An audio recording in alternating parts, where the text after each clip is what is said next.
Bike check with Chris. No shit.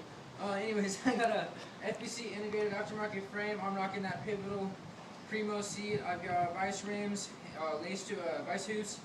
I've got a slip-on shadow peg, shadow sprocket with a shadow half link. I've got S&E Racing integrated cranks, Odyssey twisteds, S&M Perfect 10s, because that's how I ride. I got a shadow headset, and you should zoom in on this shit because it's fucking fresh. Can't. Colt grips.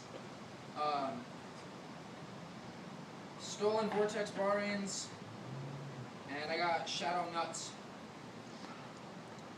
These nuts. With a shadow top lip too. Nice. But no, dude, check out this fucking